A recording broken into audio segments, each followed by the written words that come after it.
Good evening, everyone, and welcome to the Unionville-Chadds Ford School District's information session and Q&A on the middle school feasibility study. We're grateful that you're here. My name is Nikki LaRoya, and I am UCFSD's Director of Communications and Community Relations. Over the next hour and a half, you will have the opportunity to hear a short presentation from our superintendent, Dr. John Sandville, and have your questions answered. But before I introduce Dr. Sandville, we'd like to recognize a few others who you'll see on camera this evening.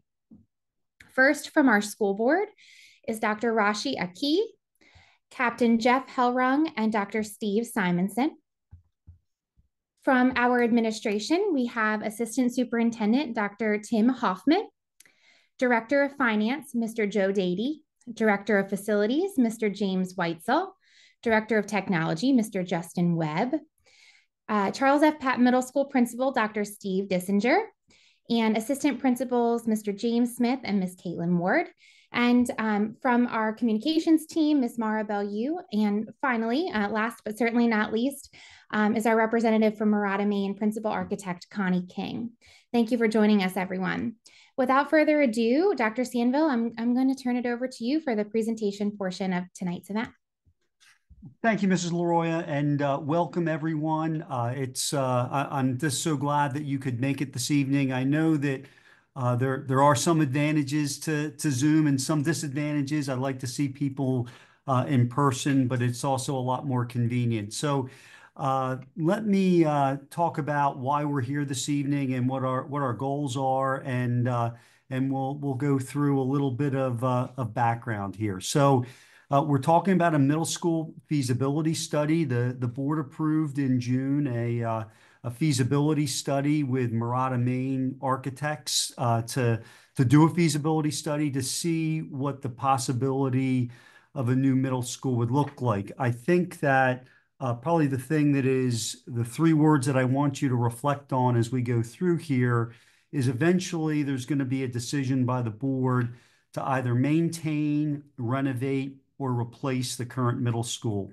And the work that Murata, Maine, and all of us as a community together will help to make that decision. And that's something else that I'm going to harp on here over the next 15, 20 minutes is that no decisions have been made. What we're doing here right now is collecting information and deciding what the best path forward is. So I guess the first question is why are we here right now? Why did we make the decision to engage with Murata, Maine? And that really goes back to January of this year when Mr. Weitzel was doing a presentation on our long-range facilities plan. The long-range facilities plan really outlined over a 10-year period what facilities work we're going to be doing in all of our buildings, on all of our campuses, and all of our sites, including transportation, maintenance, the entire district. What is it that we're going to be doing from a facility standpoint? And as the presentation was coming to the discussion part, people started asking the question about the middle school, and really what came out of that is well, let me just take a step back. Well, I guess the question was, it's a chronic concern, the middle school, and we've all heard it. If we're all honest with ourselves, we know that we've heard concerns not about the middle school program, but about the middle school, the building. And we've all heard, and I'll talk a little bit more about the things that we've talked about. And honestly, I've been here since 2007, and it's one of the areas that people bring up all the time. When are you going to do something about the middle school? And it's not the first time that we have heard chronic concerns about a topic.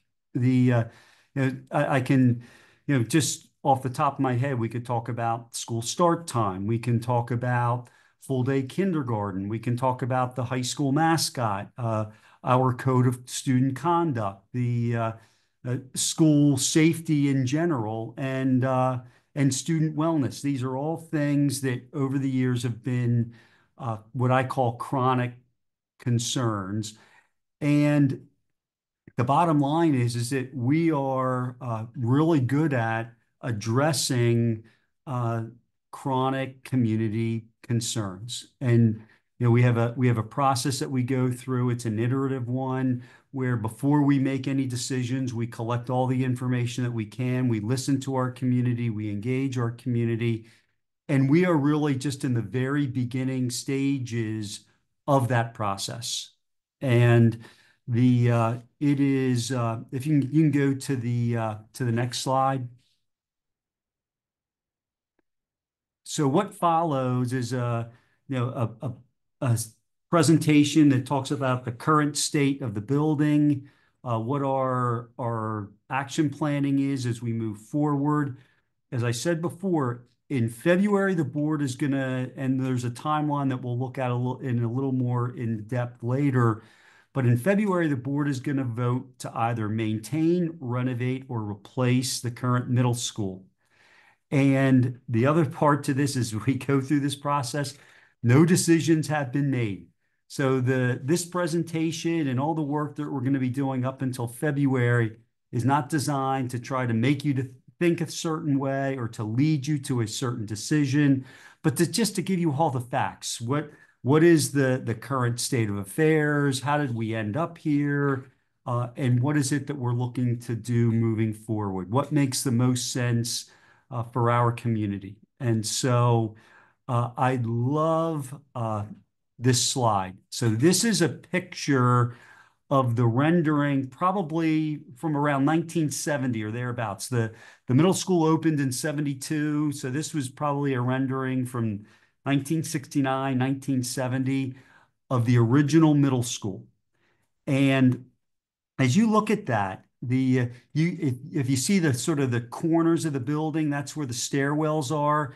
How much it's all glass. There's all those windows. There's windows around each side. It is you can kind of see our current building, but it literally encapsulated with additions that we've had over the years. Let's just go back for a second, Justin. So this building that opened in 1972 was light-filled. It was a point of pride for the community, and it was state-of-the-art, as state-of-the-art was in 1972. And it opened as Unionville Elementary or Unionville Middle School, excuse me. And I think though I don't think Dr. Dissinger opened the building, he was there pretty close to the start in any event. So what was the evolution? What happened to this building that was opened in 72? And as you look here, there have been three major renovations, three major additions since the building opened in 1972. In 1980, if you see the blue, that was the first edition. We needed more classrooms. It was a growing community. Then in 1987, you can see the gray on the second floor. That was another major addition. And then the third and largest of the additions was in 1997, and that's that sort of yellowish green color you can see wrapped around. So the building, in essence, kept that same rectangular shape, and we just wrapped around and wrapped around and wrapped around. And each of those additions further encapsulated the building. And the feedback, the number one feedback, and like I said earlier, we have to be honest with ourselves. The number one feedback I get about the middle school is it's so dark. It's so dark, it's so dark, it's so dark. And some of that was the old brown quarry tile that we had in there. Some of it had to do with lighting. Some of it had to do with the color of the paint in the building. And so we have done new lighting. We have put in new flooring. There is fresh paint throughout the building. But no matter how you cut it, no matter what we do, there is no rectifying the fact that 70 percent of the classrooms have no windows, have no natural light. And and so then you ask yourself, is that, how does that compare? How do we, look at our other five buildings, and is that, how does that compare? And it does not compare favorably. I mean, if you look at it, the middle school, 70% without natural light. Uh, the next is Chad's Ford with 20%. And our newest building, which was opened in 2001, Pocopson Elementary, just 1%.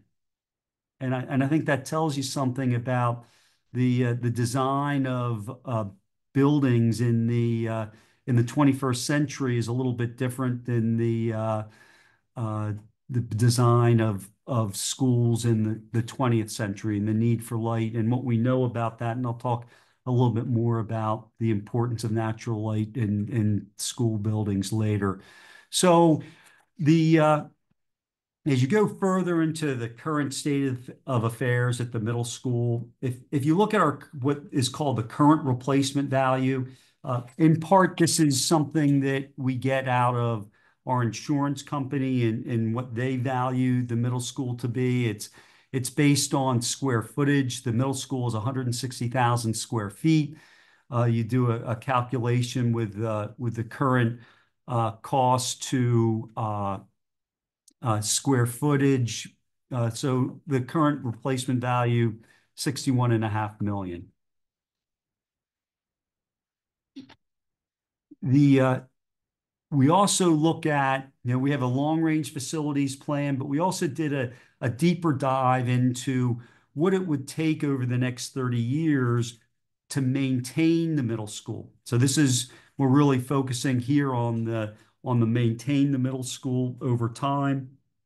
It's we can expect that it's going to be over the next 30 years, it's going to cost us 46 million to keep the building viable, to keep it running, to keep the lights on, to keep the HVAC going, the roofs, just to maintain the spot, no major renovations, 46 million. And so there's a number of long-term upkeep costs. And I'm also going to talk about these bullets right now as also long-term and part of the chronic concerns that we hear from community members. So let me just start with the first one, ADA compliance. When you look at the 1972 section of the building, which is the largest section and the one that's encapsulated the most, we have a very simple ADA issue in terms of the width of the doors.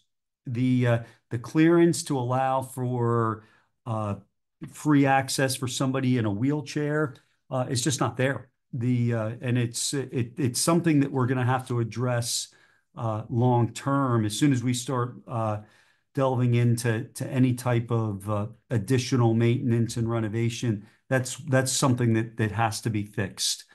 I'm going to couple air quality and the HVAC system since they're associated. So we have a building that was opened in 72, and then we have three major additions, and the marrying of four HVAC systems into a highly functioning system is very, very difficult. I'm not saying that Mr. Weitzel and his team don't do a great job at it, and we're very attuned to staff and concerns that they have. But the reality is that it is yeoman's work to make that happen. And that was, and again, we just have to be honest with ourselves that that's going to be an issue until we literally go through a massive renovation if we're going to try to go with one system that is designed from the start to supply the building or the way it's currently situated. If you go into any of the bathrooms in the middle school today, they are not much different than when we opened in 1972. And And the reality is that when you talk about asbestos, most of the asbestos that still remains in the building is associated with behind the wall piping for the bathrooms. And so those are two other connected bullet points that we need to be, again, honest with ourselves in terms of condition, and something that will have to be addressed whether we maintain, renovate, or replace the middle school. And the we electrical systems, the there are a lot of the infrastructure that we have in the middle school, apart from HVAC, a lot of it is original to that 1972 building. Now I'm throwing out a number here. The and I want to be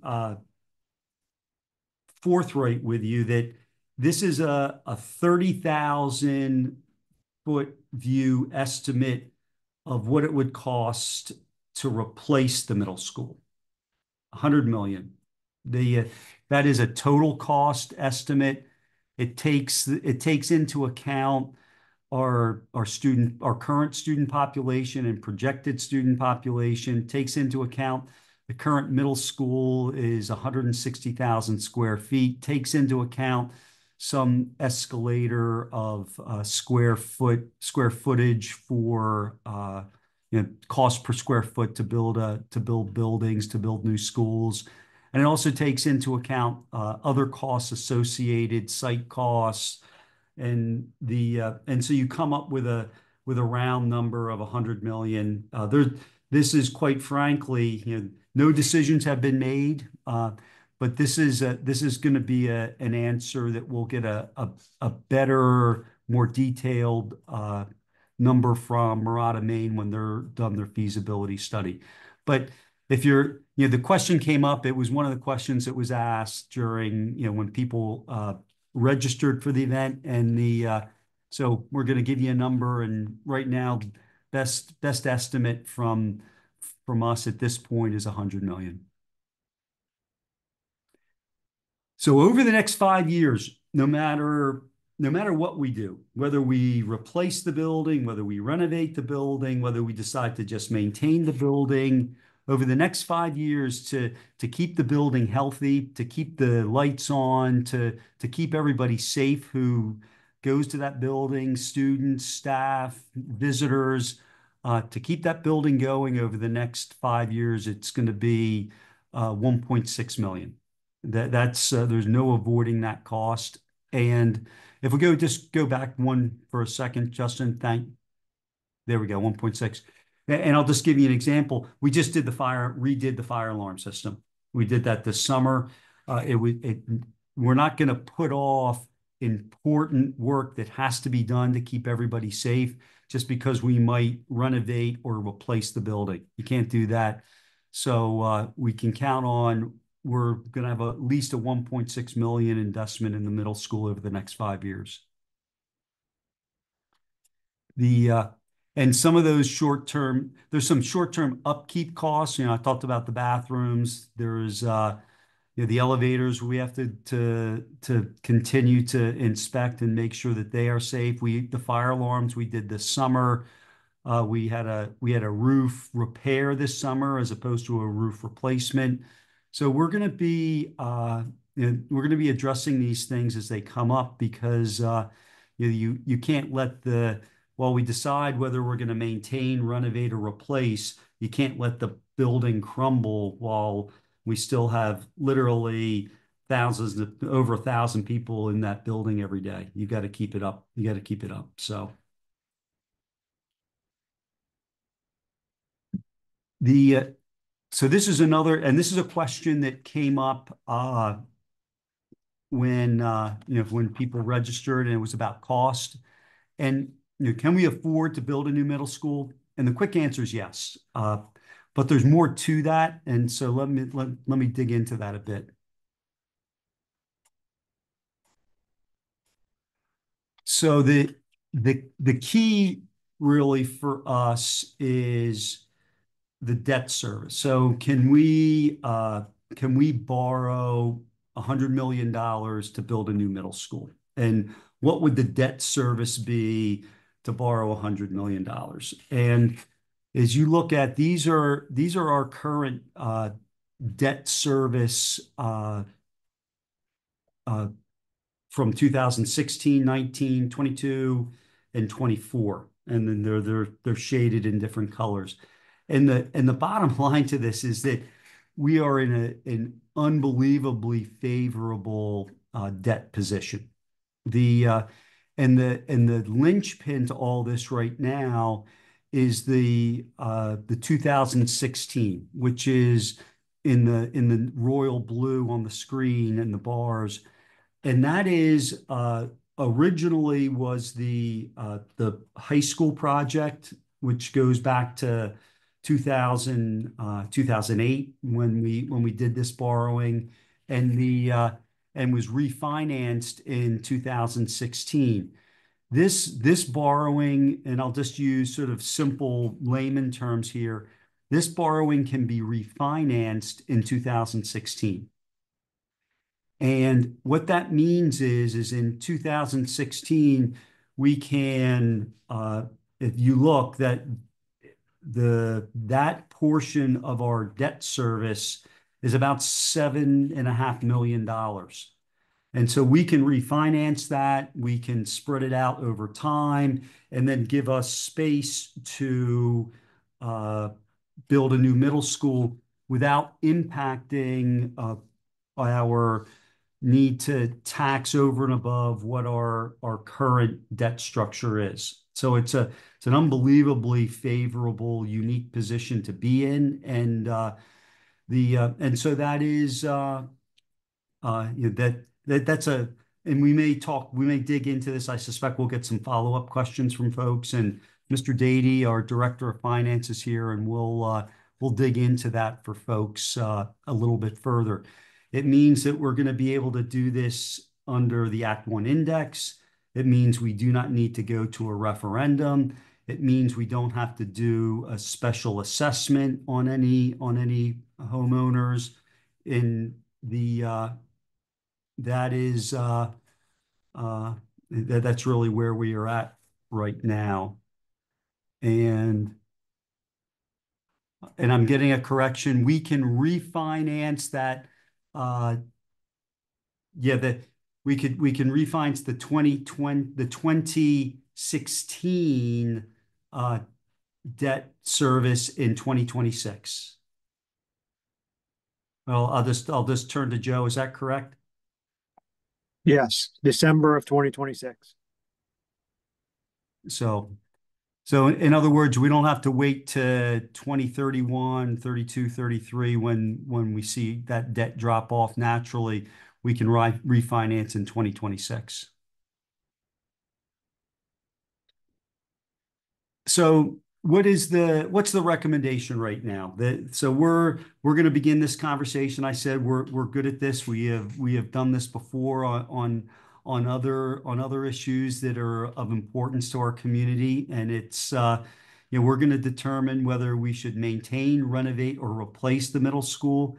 No decisions have been made. I'm 100% committed to that. We're gonna go through this process, and at the end of the process, we'll make a decision as to which of these three avenues is the way to go.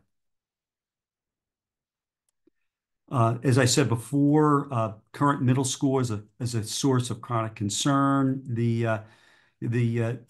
Quite frankly, students today are not the students of 1972. State-of-the-art education is different in 2024 than it was in 1972. We are in a really unique and favorable financial position, and I think that it's from to do our due diligence for our community is an important thing for us to do, and it's the I just think that it's clear that having the conversation, there's nothing wrong with having the conversation. And so we are right now putting on hold, especially middle school renovation projects, large renovation projects on hold, while we decide what we're going to do with the middle school. So all that being said, here's the timeline, right? Here we are, the second bulleted item here, September 3rd, our information session, and then Q&A coming up here momentarily. And then there are a series of meetings with the community. We're having surveys. There is staff focus groups. We'll have a community conversation in October, another one in December. We have a special board meeting on January 6th, which will include our recommendation to the board.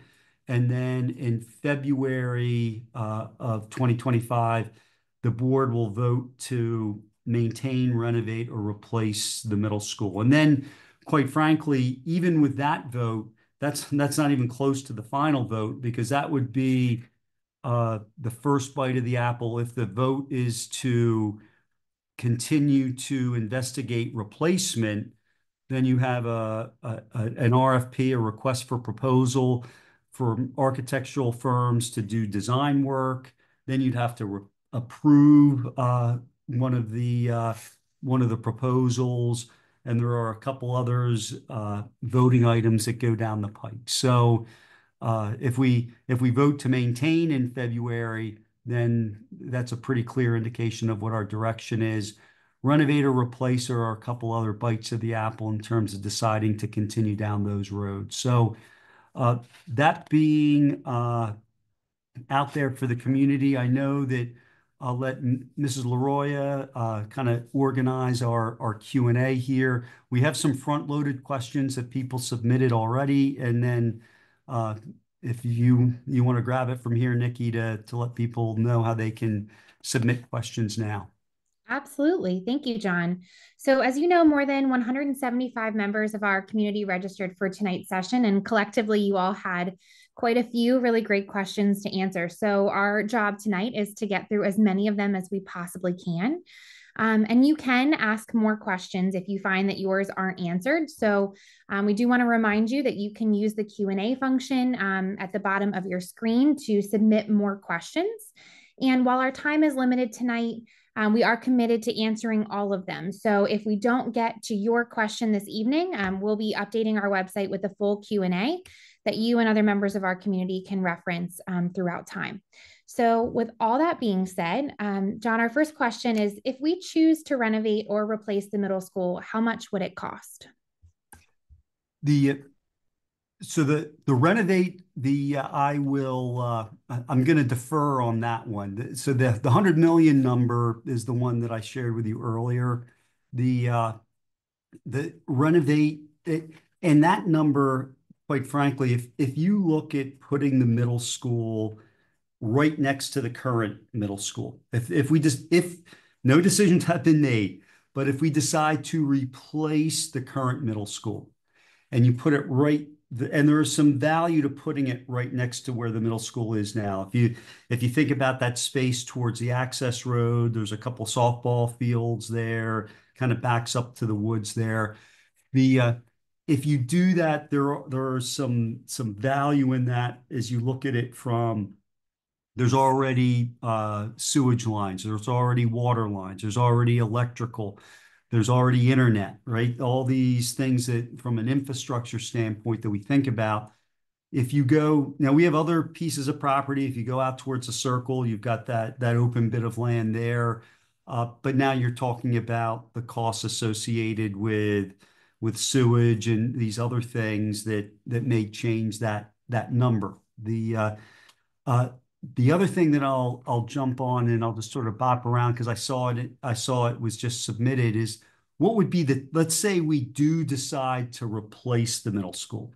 Again, no decisions have been made, but if we do decide to go down that road, if we refinance our 2016 borrowing in 2026, and it's tough. There's a lot of moving parts and there's a lot of things that have to happen. But let's say we get to December of 2026 and we're in a position to do the refinancing and to do a a bond for float bonds for $100 million, you could conceivably do the middle school in 3 years, which means opening a new middle school in the fall of 29.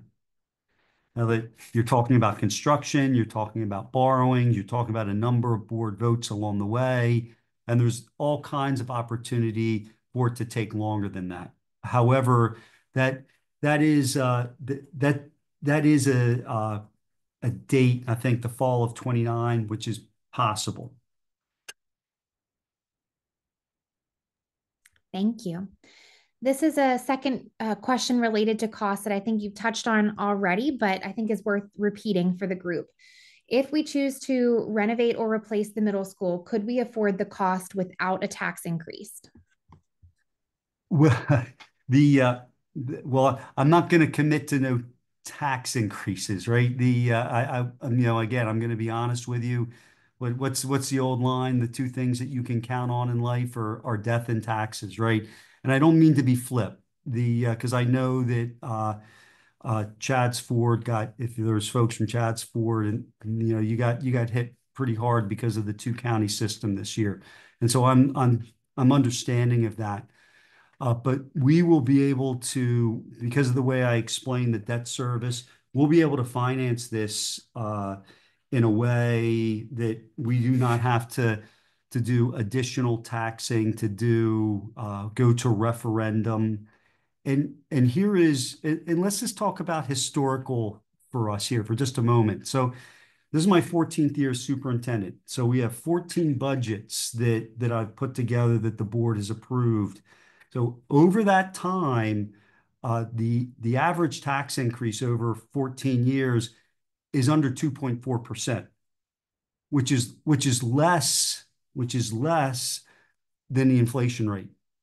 All right. So I think that when you look at what we have done as a district in terms of being mindful of our taxpayers and mindful of being good stewards of the funding that you provide our district, I think we've done a pretty good job with that. And that comes from a lot of hard work. We have a supportive board. We have an active board. I mean, heck, we've got 3 board members on this Zoom call right now. Actually, more than that, because we have others. We have 3 right here, and then we have others that are in the audience. So that's a big deal. And so I think that's a long answer to the question: can we afford to do this? Yeah, we would, if we decide to do $100 million new middle school. Again, no decisions have been made, but if we decide to go down that road, we will be able to do that in a fiscally responsible way. Thank you. And before we move on to more questions related to campus and student-centered learning, I'm wondering if you want to tackle the question that we know we received a couple of times. Does that mean we won't have to go to referendum? That's correct. We will not have to go to referendum. We won't need to. We will do this within the Act 1 index, and we'll be able to do it. I'm pretty confident that we'll be able to do it over time below the Act 1 index. And below the Act 1 index for sure. Thank you. You're welcome. So again, moving on to some questions related to our campus and student-centered learning. And this is a common question that we received as a part of the forum. You've gone over these a little bit, but I think it's helpful for our audience to hear about some of them again. What are the concerns that members of our community have shared with you regarding the middle school campus? Yeah, light's the first one, and quite honestly, if you and I'll just let me just say this, just so folks, and I might be stealing a little bit of your thunder, Mrs. LaRoya, but there's going to be an FAQ that comes out.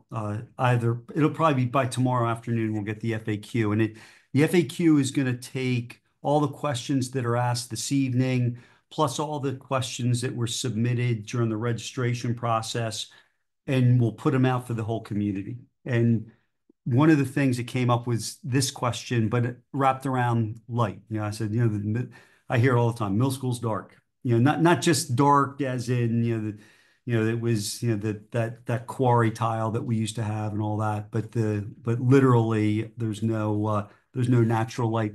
And there is a number of research studies about student achievement, student wellness, and natural light.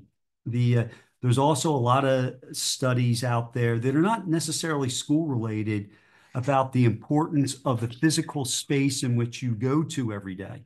This goes to employees, this goes to the students, this is everybody that if you it relates to how you feel about yourself, how you feel about going to work every day, how you feel about going to school every day.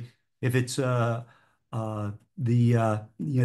there is value in that. That's why when you go to a nice hotel, it's set up that way. It's set up for that experience and how you feel. And I think that that is really clear. Other issues that come up that people bring up, air quality. The people are concerned about air quality and it's and I've kind of talked about that. There are also the the issue of the design of the building being conducive to the skills we want, empowering our kids with the skills they need to be successful in life after Unionville.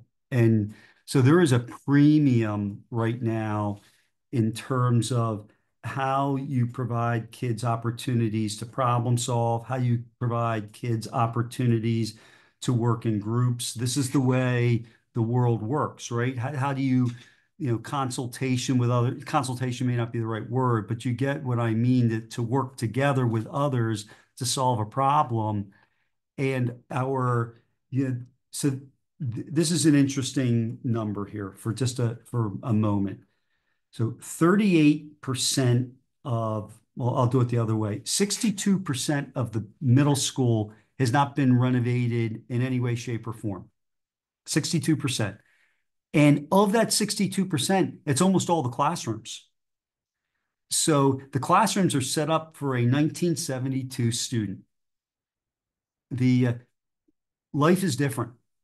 We all know this. Our kids are different. Our teachers are different, quite frankly. And so it is not conducive. If you can go to Avon Grove High School, which is just beautiful, and you see the difference that a new high school made for them. We did a trip out to look at a middle school, a new middle school out in Lancaster County. It's a different kind of space. It's designed differently, and so that's another it's another point of concern that people raise when they are as in terms of a chronic concern, that the way our building is set up. Thank you. And thank you for telling us a little bit about how our students today are navigating their educational experience differently than when this building was built.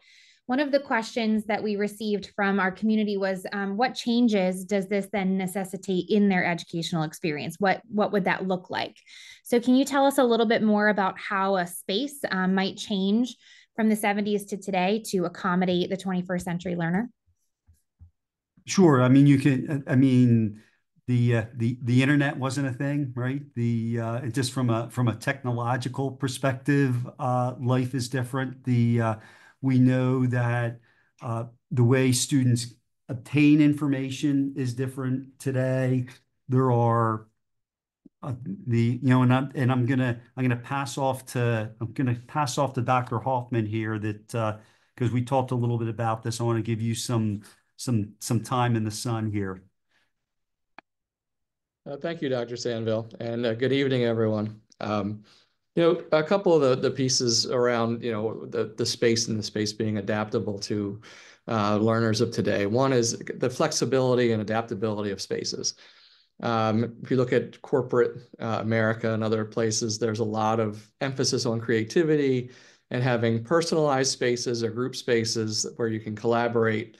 And then also technology integration. So in those spaces, having technology available for the purposes of learning and for whatever it may be, that product that you're doing with your company. And when we think about our mission to succeed in life and contribute to society, succeeding in life and getting out into the work world really means having a lot of these skills and practicing these skills in our program K through 12. Collaboration, building collaboration and community are really important that our spaces can help set up for our students. Inclusion of students, especially students that may struggle or students with disabilities, having spaces available for them to be able to learn their curriculum. And finally, just inspiration and engagement. I think Dr. Sandville touched on this a little bit about, the space that you come to matters. I think that we saw a change but with that predates me a little bit, but I've heard a lot about the high school renovation project and how that really lifted our community and lifted the spirits and brought the community together around the space and being in that space. And there's been a lot of discussion around Avongrove and their new building as well, and how important that's been to building community and ownership of their space. So I think just a couple of points. I think that flexible, adaptable space is really important. I think technology integration, opportunities to collaborate, inclusive environments that are set up so that all of our students can learn, and spaces that really inspire and engage our students. So that's just a couple of thoughts that I have. Thanks, Tim. You gave me a chance to get a drink of water, so I appreciate that. And you answered that question better than I would have. Let me just put a finer point because I was here for it. I was the director of secondary curriculum and instruction when the high school went through its renovation. So I was here before the renovation, and I was here clearly after the renovation. And then some of this is, we could pull out the stats for you, but some of this is just anecdotal. But I can tell you that academically, it made a massive difference. Now, not just the fact that we went from a 1959 science labs that had not really been touched in any way to 21st century science labs, which that did make a big difference.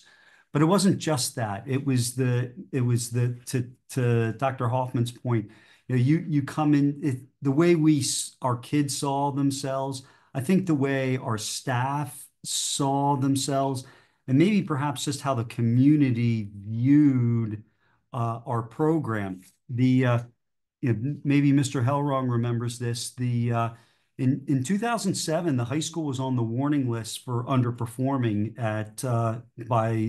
by Pennsylvania, by PDE. And then from 2010 to 2020, we were named School District of the Decade. And there were some changes that we went from an infrastructure standpoint, from a curricular standpoint, but I think it's more than that.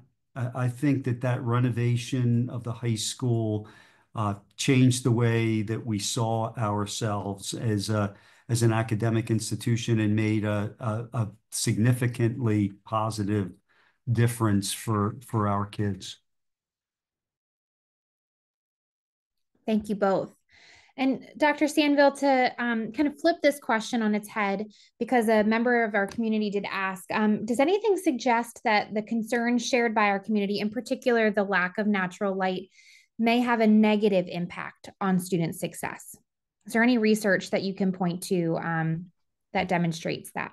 There's a lot. And that'll be in the FAQs. I kind of alluded to it. I didn't directly say it, and that'll be in the FAQs. We'll put some of the research studies that we're talking about here. There's a lot in terms of natural light and student achievement. There's a lot of research about health and well-being related to just how you feel about the space that you go into. There's a number of research studies that we'll push that out to the community. Thank you. And we'll put all of those resources, including some of the original studies that we have looked at on our website. So we're going to shift topics just a little bit for now, because I want to make sure that we get to some of these higher level questions that we know members of our community asked in higher numbers. So we're going to talk a little bit about construction. So if we were to choose to replace the middle school, Understanding that no decisions have been made, where would a new school be located?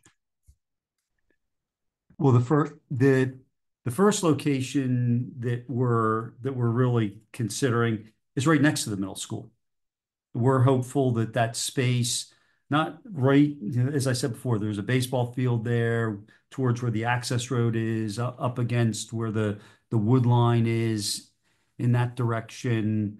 We think there's enough space there to put a middle school. We're hopeful that that can be done and be in compliance with municipality rules and so that would be the first location that after that, you're looking at, we have that space at the roundabout that gets farmed right now. That's ours. There's a parking lot there right now for the fields. That would be a possibility. There's 23 acres behind UE. I don't know if that's even feasible, but those are spots. But the number one choice, and the fingers are crossed that right next door would be where we could do it. And is this a recommendation that might come out of the feasibility study, is to look at potential sites for a new middle school? That's something that Murata Maine will be looking at. I don't know if Connie, you want to speak to that at all? Sure.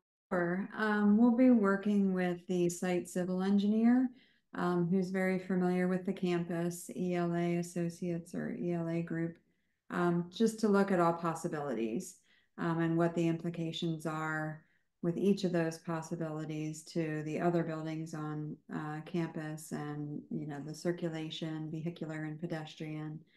So yes, we will start with all options on the table and start to narrow it down. Great, thank you both. So in a similar vein, if we choose to replace the middle school, again, understanding no decisions have been made, can we save some of the current building? That's something. We'll find out. Is the answer, and that's come up a couple of times, especially when you consider the auditorium, right? That's when you look at some of the common spaces that we have renovated. That auditorium came out nicely, and we like that space. But that's in part the charge for Murata Maine to look at that, and is it more cost effective to save a portion of the current building, or does it make more sense to build new with a new building? And that'll be that's something that we'll answer as we go through the process, and something that'll come through on the feasibility study. Thank you. All right, so we're going to get back to a few more questions on cost. Make sure that we answer all of these cost-related questions that have come in as a part of the registration. So if we choose to renovate or replace the middle school, would there be any kind of taxpayer assessment to support that cost? I'm just going to clarify the term assessment for a moment, because I think depending on where you sit, it could mean two different things. And the answer to both of these scenarios is no. There's no planning for an assessment on our community members. Now, assessment could be, are you going to reassess the value of my home? As an assessment is that term. And first of all, we do not have any authority to go down that path to reassess folks' home values. So we're not going down that road. The other thing is, sometimes when people belong to organizations that go through a capital renovations, they issue assessments to members. If you belong to a country club that goes through a large capital plan, they put an assessment on its members. There is no plan nor the authority for the school district to go down that kind of a road as it relates to assessment. Joe, I don't know if there's anything you want to add to that. No, I think you covered it, Dr. Sanville, that with our financial position, we're going to be able to do this type of a project, within the Act One. And our historical, being under Act One and inflation.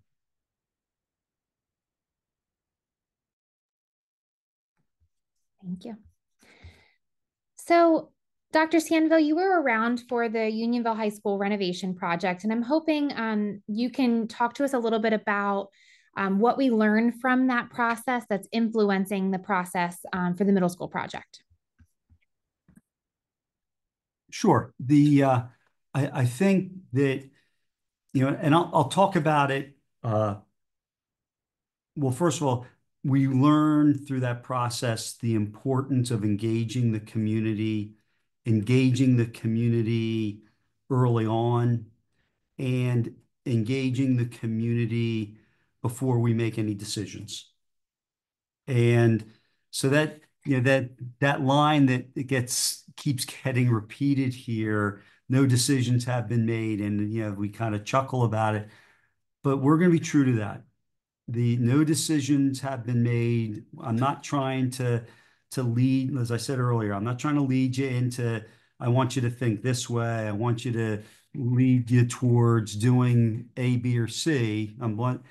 I just want you to know what the current lay of the land is. I want the community to provide feedback to say, give me your input. Just these questions that we're getting are great questions. And that iterative process where we throw out all the information, we get feedback from the community, and we can go back and forth, I think is a healthy process. And what I promise you is, at the end, when the board votes in February, whatever the recommendation is, there will be people in the community that fully support whatever the recommendation is. And there will be people in the community that are against what the recommendation is. But what I can tell you is we will know exactly why community members are for the recommendation, and we'll know exactly why community members may oppose the recommendation. And we will do everything that we can. And if you look back at other issues that we had, the mascot, the school start time, full day kindergarten, it was the same thing. We had pros and cons, but we will work to minimize the number of people who feel that they've been disenfranchised with whatever the recommendation is. And that I can promise you. And that is a direct learning from the high school project from years ago, that is, our community wants to be involved, and so we're going to engage you, and you'll help us. Together we'll make a great decision. Whatever that decision is, no decisions have been made. Worth repeating another time. So I'm looking at the chat for this evening, and I'm going to bump up a question that was further down on our list, but I think because it's come up a couple of times this evening is worth asking now. So if we choose to renovate or replace the middle school, how would the school operate during construction, and would our children's curricular or extracurricular experience be impacted during that time? Yeah, and I'm going to turn this over to Mr. Weitzel here in a moment, but it depends on whether we decide to renovate or we decide to replace. If we decide to renovate, there'll be concerns, right? Things are going to happen which are, you're going to get the sounds of construction, you're going to get the hassles of construction. Anyone who's done any kind of construction project at their home, it's you have to break a few eggs to make an omelet, and that will happen. It'll be an issue that we'll do our best to minimize disruptions, but I promise you there will be disruptions. And by the way, even with maintain, there are some projects that we will go through that will impact the school day. Where if we do big renovations of bathrooms over time, that will impact the school day. and replace, there's going to be impact there. Now, maybe not quite the same as if you renovate, because you could do it, the kids stay in their current building while a new building is being built. But if it's right next door, it's going to impact traffic flow. There's going to be things that happen that are going to impact the instruction. You lose the use of those fields. How do you access fields that are further back if it's a construction staging area? So all these things will happen. So in different degrees, maintain, renovate, or replace will have some degree of disruption to our program. Mr. Weitzel, I don't know if you've got. Yeah, thanks, Dr. Sample. Yeah, that is that's a great question, and I think you had a very great answer as well. The only thing that I would add, if while no decisions have been made, if there was a decision to renovate, we would design it in a way that phased the building, and it may be phased over multiple amount of years, in order to limit the impact of an occupied construction. Because as you said, the impact of just construction, around the building during the school day, really would have an impact on the students and their learning. So while no decisions have been made, there are certainly ways to do it, but a project of this scope, is going to have an impact on the site, as you said, no matter what. And when we talk about potential construction, whether that be renovate or replace, will we take into consideration at all any forecasted changes in enrollment? Absolutely. In fact, that's part of the work that Murata Maine is going to do, is to do a projection of what our population will be.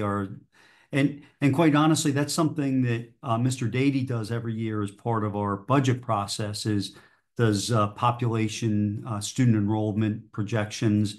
So we've given them all of Mr. Dady's research on just what we have, what our past enrollments have been. Live birth rates will be considered. And so that is an important project, or piece to this project in terms of a feasibility study, because we want the building to be the right size. If we decide to build if we decide to replace, we don't want a 200 square foot building when all you need is 150,000 square feet. So that's we will absolutely consider student population, which is on a slight, it's relatively flat, quite frankly, but it's on a slight downtick right now, expected to tick back up in the out years. So. And for a second, if we could talk a little bit about campus safety and security. We know for our parents and guardians, but also us as a district, it's our number one priority, is making sure that our children are safe. And so will that be a part of this process in any way, shape, or form? Oh, absolutely. And life is different today from a safety and security standpoint than it was in 1972. And we have back engineered, for lack of a better term, done a lot of things to make all 6 of our buildings, but including the middle school, as safe as we possibly can. Right.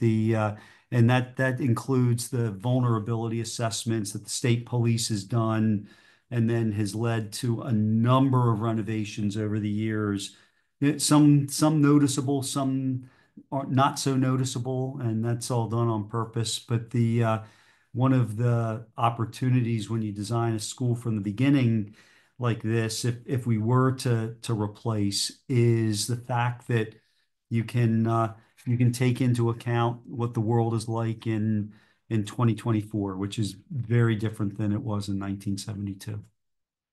And I don't know, Mr. Weitzel, if you want to add to that, I don't know if you have other thoughts. No, I think you answered that well. Other factors for consideration. Can you talk to us a little bit about whether the new building, if we chose to replace, would comply with newly updated indoor air quality standards? I'm sorry, I was distracted by a question in the chat here. Can you repeat that, please? Absolutely. While we're talking about considerations, if we were to choose to replace the building, would we be able to comply with newly updated indoor air quality standards?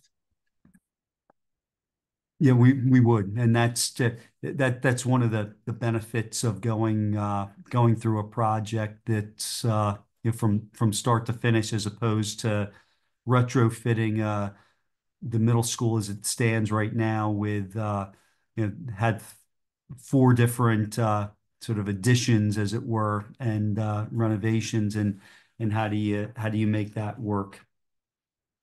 And let me just, I'm going to take a step back to learnings from the high school project, if I may. One of the other things, that high school project went to referendum in order to be able to tax above the Act 1 index to cover the cost of the project. And frankly, it was divisive to the community. And it pitted neighbor against neighbor. It pitted us against one another. And it was unhealthy. And it was from a community, culture, and climate perspective. And so we're apart from the fact that we're in an enviable financial position, we also don't want to put our community through that. So there will not be a referendum on this. Whether we go to replace or renovate or maintain, whatever option we choose, there will not be a referendum to fund it. Thank you. That's a great point to add to your response earlier. Appreciate that. So one more consideration that we had a question on is whether or not mature tree placement would be a factor. If we chose to replace the building, would we consider mature tree placement when we decided where to put that new replaced school? Sure. This is one I will pass over to Mr. Weitzel. Yes. Obviously, that does become part of the land development process for the project of this size. But consideration will certainly be made to preserve any what are identified as specimen trees on our site. But we also have to be realistic and not be short-sighted with things that may limit the overall benefit of the project as well. Thank you. So we've talked a lot about the what ifs of whether we replace or renovate the building, but what if we choose to maintain the current building and campus? How will concerns shared by members of our community be addressed? We'll continue to do what we've been doing. So, for instance, there's been light concerns that the middle school is dark. And so we've installed in almost 100% of the building new lighting. There's been fresh paint. We've put in the new flooring to cover up the old quarry tile. And there will be other opportunities that we can go through in terms of making sure that we do the best that we can. If we decide to maintain. It will be difficult, though, to be frank. If we look at concerns from an educational perspective, the building just is not designed in a way that our teachers are great. They're going to do a great job with our kids, but it's just not designed for education in the 21st century. And that's just something that we will make it as good as we can make it, understanding the limits of the infrastructure that we have. And that's the reality. I don't know, Mr. Weitzel, if you want to add to that. I don't have anything to add to that at this time. Thanks, Dr. Sandville. So Dr. Sandville, Mr. Weitzel, speaking of our long-range facilities plan, can you talk to us a little bit about the state of our other campuses?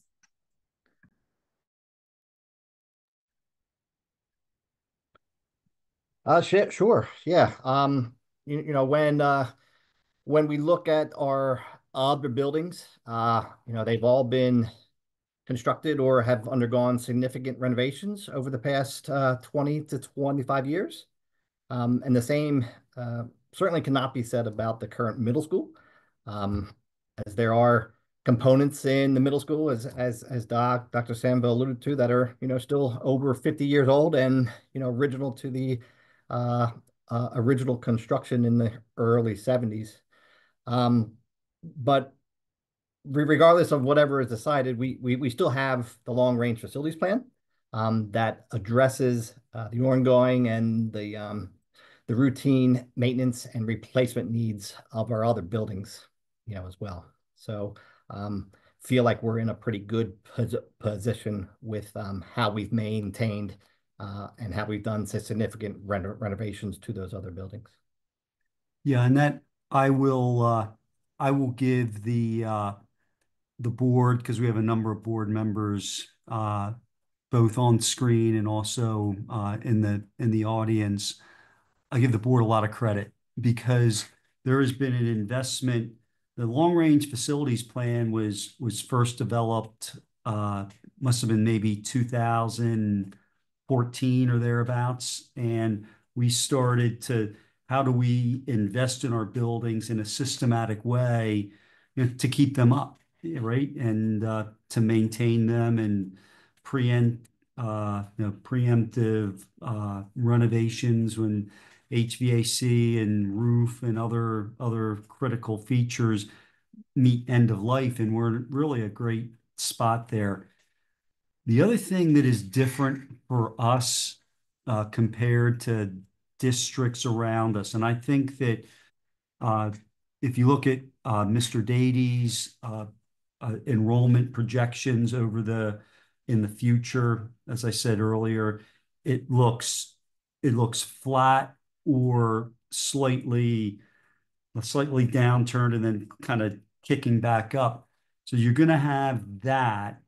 So we have a flat student enrollment, number one, and number two, you don't see opportunity in terms of land that is available to be developed, right? You don't have any large tracts of land. Like you look at Westchester and they have Craybilly, which could be 300 homes. We have nothing like that in the district. There is no large tract of land that could be developed into a massive development.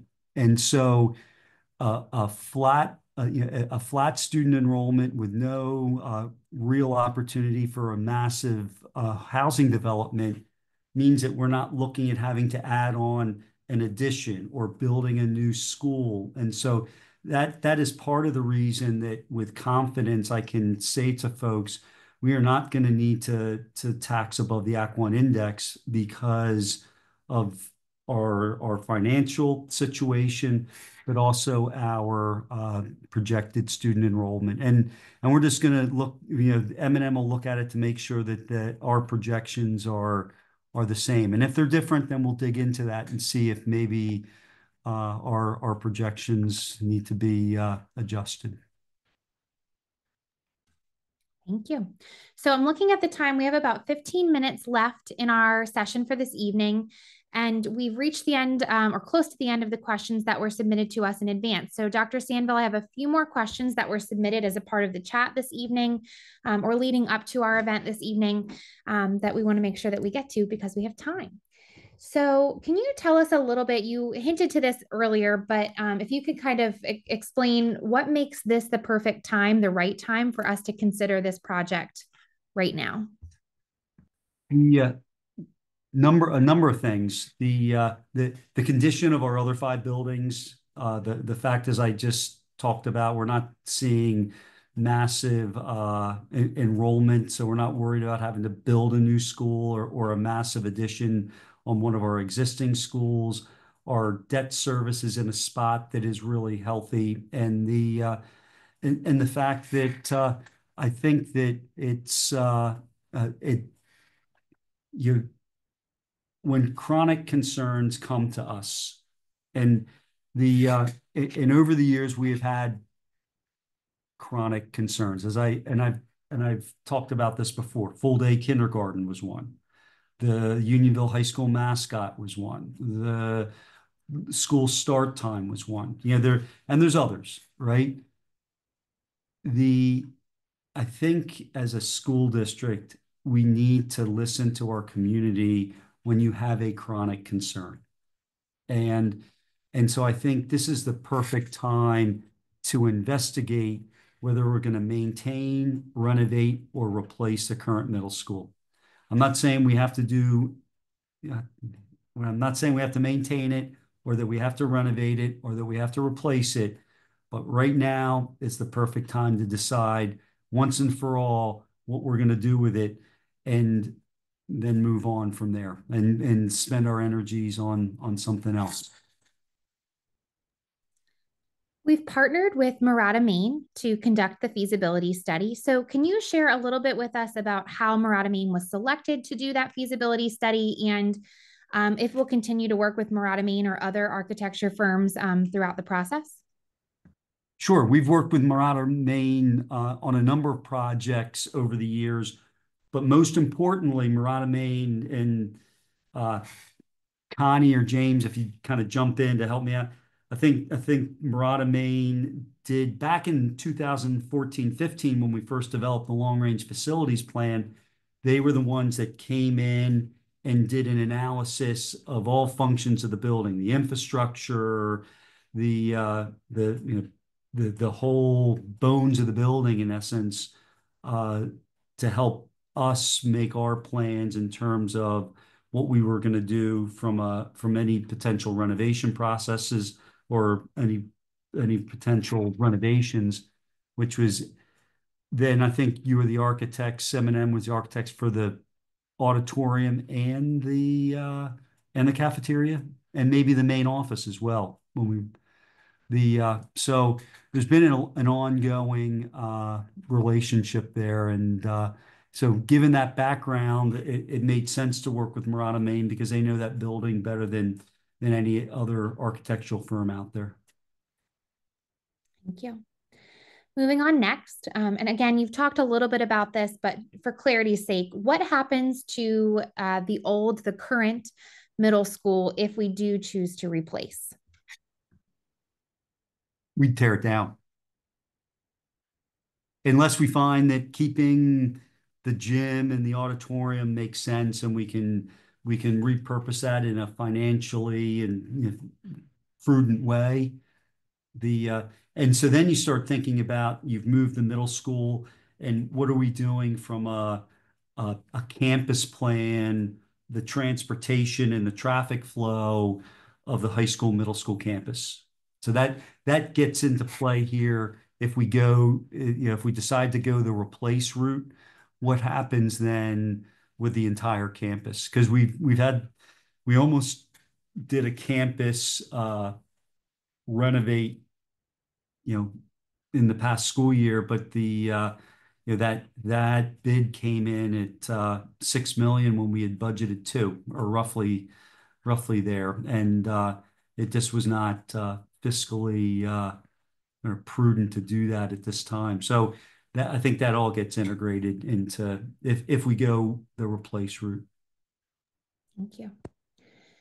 And again, this is something that we touched on briefly, but maybe not exactly. So if we want to put a finer point on it, do we have timelines and budgets for the maintain, renovate, or replace options? Or is that something that's going to be provided to us through the feasibility study. The we can talk a little bit about it's a little bit of the cart before the horse. Quite frankly, in terms of, because we don't know what we're talking about. We can give you 30,000-foot numbers in terms of what it would look like to do $100 million project. Yeah, we could certainly do that.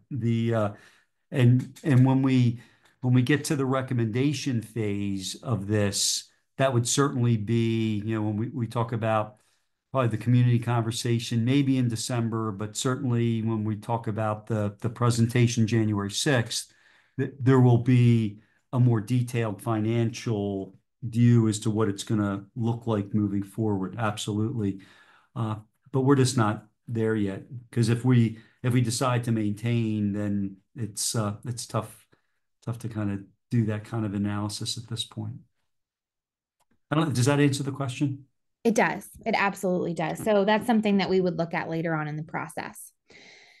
So we have received a couple of questions or comments from members of the community who want to share their ideas for things that they'd love to see in a new facility should we choose to replace, or maybe even if we choose to renovate.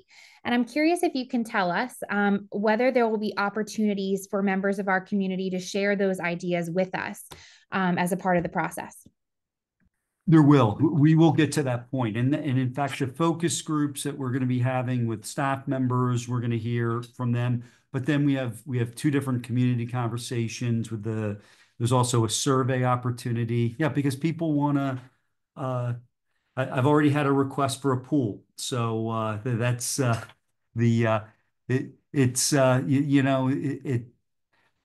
say this to folks all the time in relation to the long range facilities plan.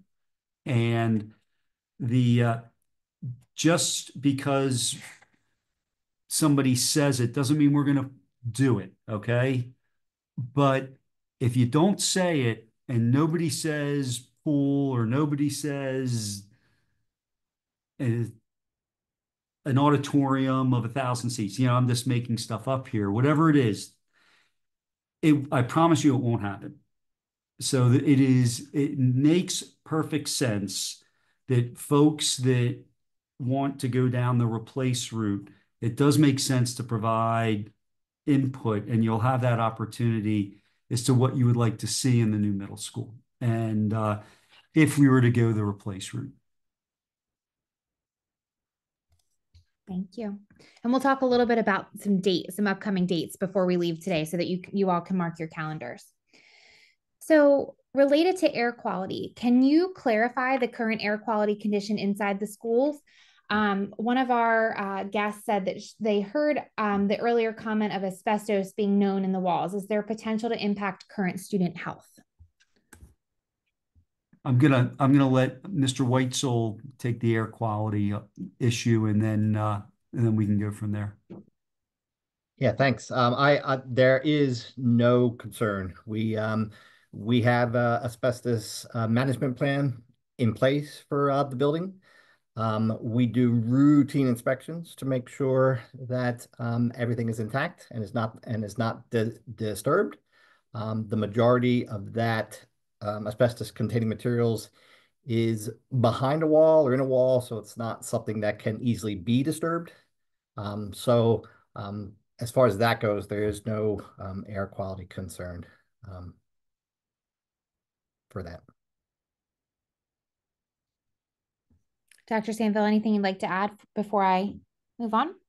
No, let me just because of the way I heard the question, Mr. Whitesell, do you have concerns about the current air quality, asbestos aside, just in terms of the current HVA system and the quality of air in the middle school? Yeah, I mean, other than the fact that the core of the building, the air system is an antiquated system, but originally built in the 70s, and I don't want to get into too much of a technical term, but there are multi-zone units that were used a lot in the 70s.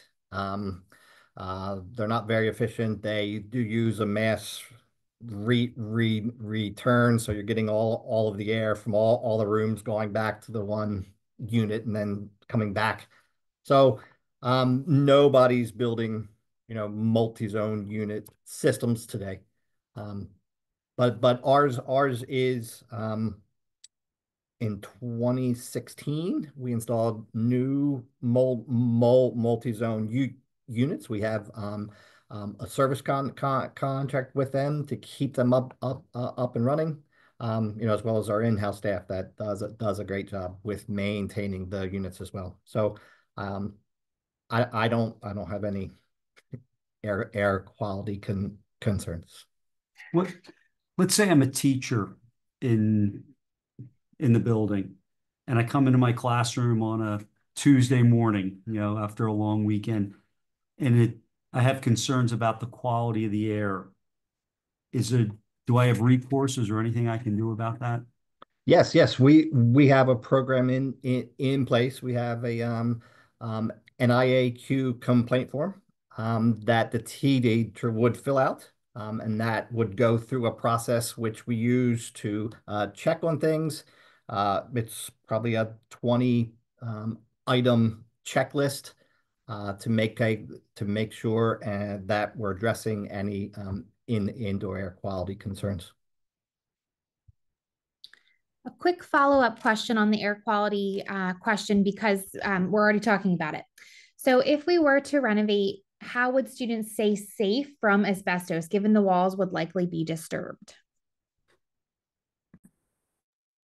I guess this is me again, right? All yours, James.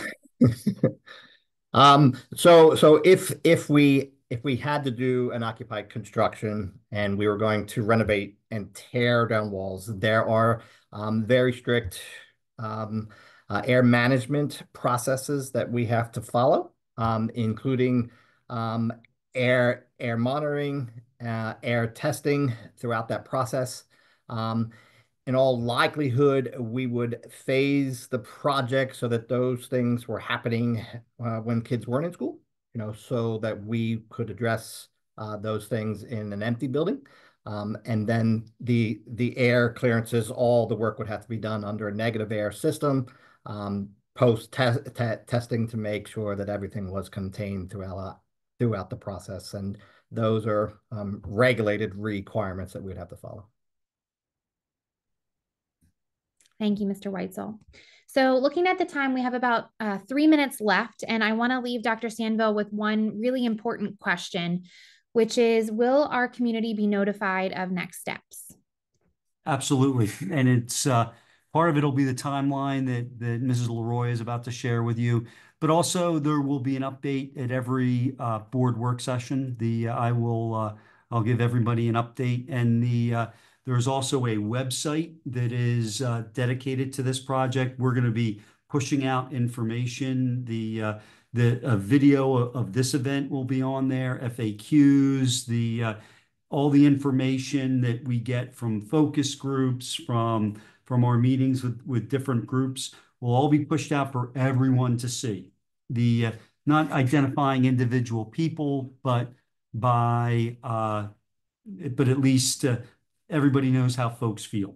And I think that's important, right? That is going to be an opportunity for everyone to know the information that we're using to make our decisions, whether we're going to maintain, renovate, or replace. Thank you, Dr. Sandville. And on behalf of all of us, I'd also like to thank our community for investing their time in attending tonight. We hope that you've enjoyed being a part of our conversation, and we invite you to come back again this fall. In particular, we're hoping that you will mark your calendars for 2 community conversations. The first is on Wednesday, October 9th, and the second will be on Monday, December 9th, both from 6 to 8 p.m. at Charles F. Patton Middle School. And we'll be following up with you, as Dr. Sandville said, tomorrow. In the meantime, the UCFSD microsite, which I just dropped in the chat for all of you, continues to be the best place for up-to-date information on this project. And you can always email msfeasibilitystudy@ucfsd.net. If you have any questions, we'll do our best to get back to you as quickly as we possibly can. All that said, we want to thank you again for joining us tonight, and we hope you have a great evening. Thank you.